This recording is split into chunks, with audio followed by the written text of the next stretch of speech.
Namaskar, Vanakkam, Namaskaram, Sat Sri Akal, Namaskar. Namasté le cinéma. Nous sommes le vendredi 18 avril 2025 et voici les actualités du grand et du petit écran indien décryptées en exclusivité par Bolienko. Bonjour Asma, comment ça va? Elodie! Quelle joie de te retrouver pour ce nouvel épisode de notre podcast après une petite pause la semaine dernière. En effet, chères auditrices et auditeurs, je vous donne une petite explication. Vous savez désormais que le Festival des cinémas indiens de Toulouse, que je co-préside, aura lieu très bientôt. Et si j'ai toujours réussi à mener toutes mes activités de front, c'était un peu plus compliqué la semaine dernière. D'autant que de mon côté, j'ai également été très prise sur le plan professionnel, donc on était synchro. C'est en tout cas un plaisir de vous retrouver aujourd'hui pour cet épisode rempli d'actualités croustillantes, n'est-ce pas Asma? Tout à fait, vous nous avez manqué. Et justement, quel sujet d'actualité est à l'ordre du jour, très cher? Je suis tombée sur un article de The Hollywood Reporter India titré comme suit: Focus sur le cirque marketing de Bollywood. Le sujet majeur, l'usage des réseaux sociaux et du buzz pour promouvoir les films. Intéressant, mais pas nouveau. Désolée, je suis une connasse aujourd'hui. Qu'est-ce qu'on y apprend du coup? Qu'avant la crise sanitaire, promouvoir un film consistait principalement à faire le tour des médias mainstream. Plateaux de télévision, interviews pour la presse écrite et audiovisuelle, meet-up dans des centres commerciaux, des cinémas, des universités, mais aussi grand-messe pour les lancements des bandes annonces et des musiques de l'œuvre. Mais avec le Covid-19, tout a changé. Il était évidemment devenu impossible pour les personnalités de sortir de chez elles pour parler de leur métrage. Il a donc fallu trouver de nouvelles stratégies. Je crois qu'on a déjà parlé de ça avec le business des posts et des critiques d'influenceurs. Partiellement, puisqu'en effet les maisons de production ont réalisé que le journalisme traditionnel n'allait pas toujours dans leur sens et qu'il fallait désormais se tourner vers les influenceurs pour davantage d'impact. On entre alors dans l'ère du placement de produits. Absolument. Et on a pu évoquer ce sujet dans le 89e épisode de ce podcast. L'enjeu est également de minimiser les coûts, puisqu'on demande de moins en moins aux stars du film de se déplacer, de faire un press tour à travers toutes les grandes villes du pays, de se livrer à l'exercice éreintant des interviews fades et répétitives. L'idée est également d'éviter les questions pièges des journalistes traditionnels, des questions sur la politique, sur l'actualité. On protège certes les acteurs, mais on lisse surtout leur discours. J'ai quand même vu plusieurs acteurs se livrer à l'exercice particulier du podcast Confession. Tu ne trouves pas que ça va un peu à contre-courant de tout ce que tu viens de dire? En effet, mais le podcast sert d'abord la personnalité et non le film qu'il doit promouvoir. Quand Ranbir Kapoor raconte son enfance difficile et sa relation avec Ali Abad dans un podcast, c'est son image individuelle que cela vient servir et non le film dont il est le héros à ce moment-là. L'objectif est que l'émission soit transmise par la publication de courts extraits en reels ou en shorts sur YouTube, TikTok ou encore Instagram. On cherche la phrase piquante, le sujet trendy ou polémique qui fera le buzz et permettra à l'émission, et surtout à la star, de faire parler d'elle. Mais au milieu de tout ça, on oublie l'essentiel, le cinéma. C'est vrai que l'acteur ne vient pas pour parler de son œuvre, de son équipe, de son personnage. C'est un exercice plus égocentrique au final. Bref, il faut apprécier l'acteur pour le voir s'écouter parler pendant 1h30. D'autant que les stars sont de plus en plus conscientes des mécaniques des réseaux sociaux et savent donc dire ce qu'il faut pour générer des réactions, qu'elles soient positives ou négatives, peu importe, car toute publicité est bonne à prendre.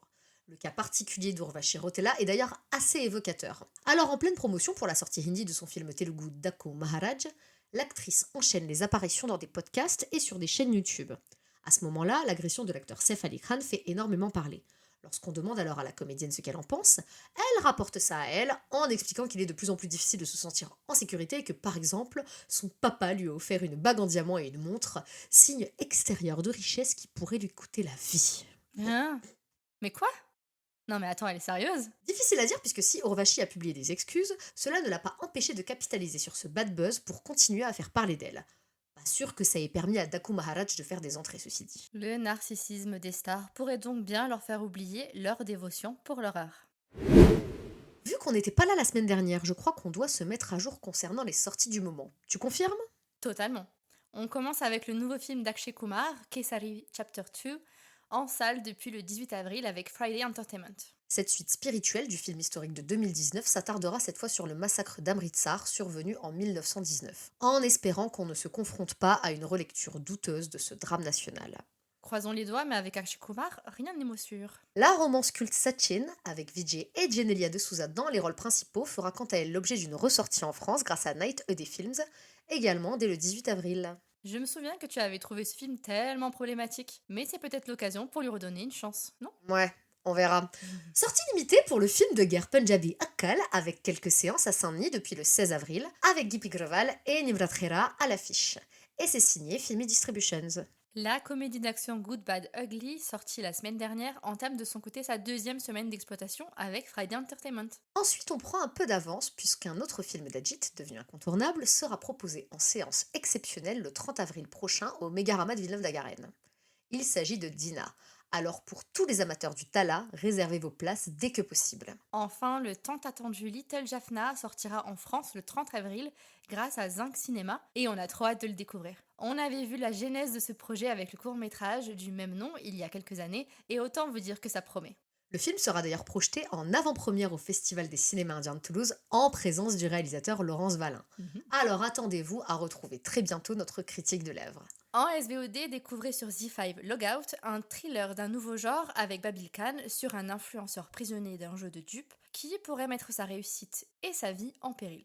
C'est disponible depuis le 18 avril. Ça me fait penser au pitch de départ de Control avec Ananya Pandey. À voir si c'est à la hauteur, mais j'ai foi en Babil. Bon, il va falloir qu'on discute du projet à venir. Oh, comme tu y vas? Vas-y, je te fais pas attendre davantage. Je suis d'abord tombée sur l'acteur Jaideep Alavat dansant le boogie dans mon fil d'actualité toute la semaine. Bon, il a du swag, il a du bagou, mais pourquoi cet acteur habitué des rôles sombres se déhanchait-il de la sorte? Il fallait que je le découvre. Ok, j'ai vu l'extrait, et est-ce qu'on peut dire à celles et ceux qui nous écoutent qu'il danse bien mieux que beaucoup de vos acteurs préférés? Jaideep, je t'aime. Calme-toi.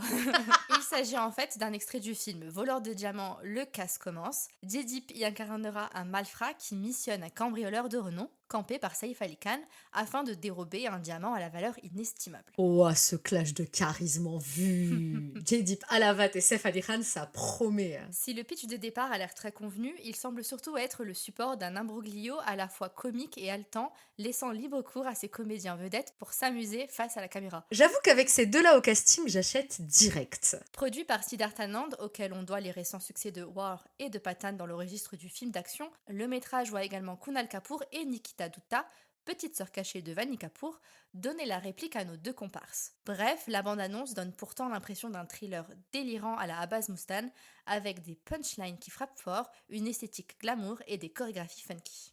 Comment tu me le vends trop bien. Et alors, quand est-ce qu'on pourra voir Jaideep et Saif se déhancher entre deux bourpifs? Voleur de diamants, le casse commence, sortira sur Netflix le 25 avril prochain.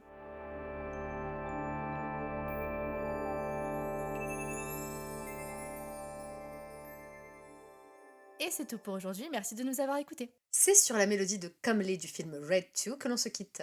L'occasion pour moi de vous rappeler que cette séquelle du thriller de 2018, avec Ajay Devgan et Vaani Kapoor dans les rôles principaux, sortira en Inde le 1er mai prochain. Je comprends juste pas pourquoi Ileana Cruz a été remplacée par Vaani, surtout s'il s'agit d'une suite directe. C'est pourtant une pratique bien connue, notamment d'Ajay Devgan, qui adore interchanger ses héroïnes.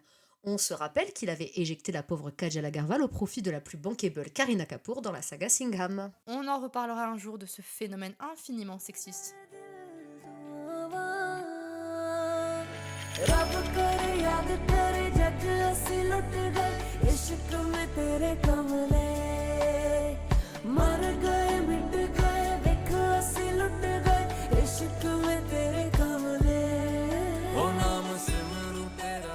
Merci d'avoir écouté Namasté le cinéma. C'était Elodie et Asma du magazine Bolly & Co. On espère que cet épisode vous a plu. Si vous aimez notre podcast, c'est le moment de vous abonner, de partager, de commenter, de liker ou encore de donner une petite note sur votre plateforme d'écoute favorite. Nous vous rappelons que tous les liens vers les bandes annonces, les articles et la chanson de la semaine sont disponibles en description et dans la version retranscrite de cet épisode que vous pouvez retrouver sur www.bollyandco.fr. Et si vous n'êtes toujours pas lassé d'entendre nos voix, nos fous rires et nos coups de gueule, alors rendez-vous vendredi prochain dans Namasté le cinéma.